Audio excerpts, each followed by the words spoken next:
You're writing an email in English.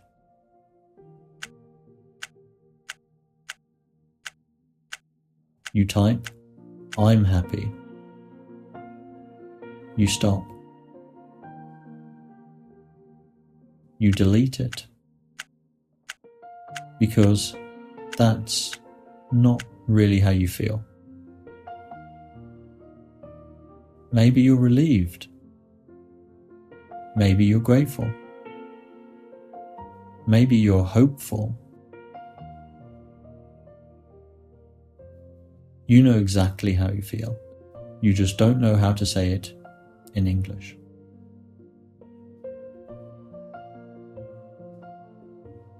Teaching English, I noticed the same moment happening again and again. A student would stop, smile, and say, "I don't know the word."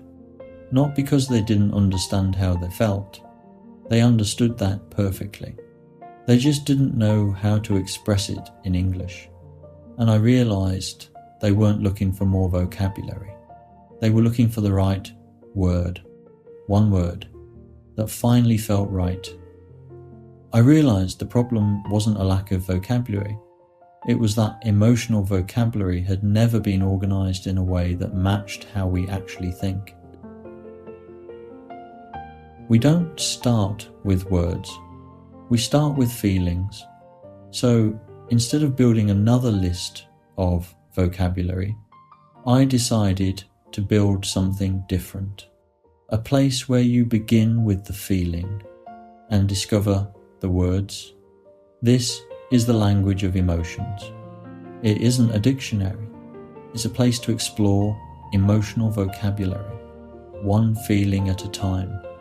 Let's start with a feeling. Imagine you're trying to describe something that's happened. You're not exactly surprised, and you're not exactly confused. It's somewhere in between. So instead of searching through hundreds of words, you simply begin with the emotion. From there, you can explore emotions naturally, moving from gentle feelings to much stronger ones.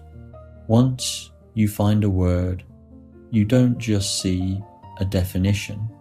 You discover where it sits, how strong it is, how it's used naturally, related emotions, and ways to practice using it yourself.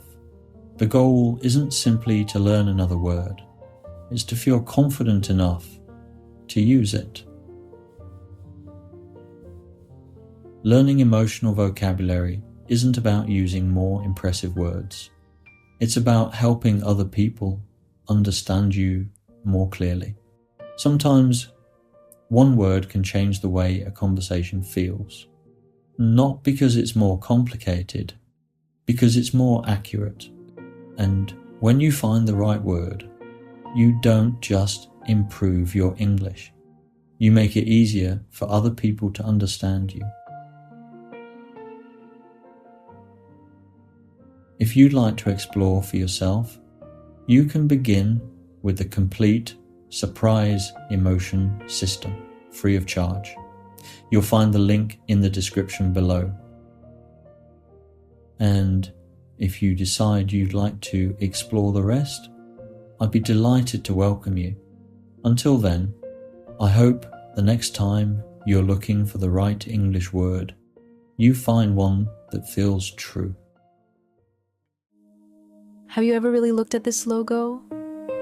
Because it's not just a symbol, it's a system. At its core, it's an I, and that matters. The language of emotions is about awareness, about seeing more clearly, about noticing emotional nuance most people miss.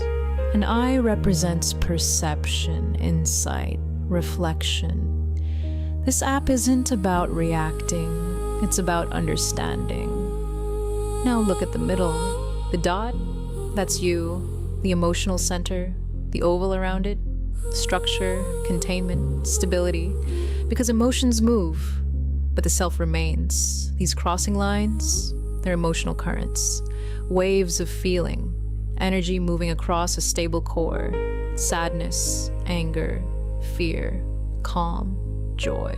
They intersect, they shift, but they belong to one system. And the colors, they're emotional, but muted. Nothing screams, nothing dominates. This isn't just a logo, it's emotional awareness, designed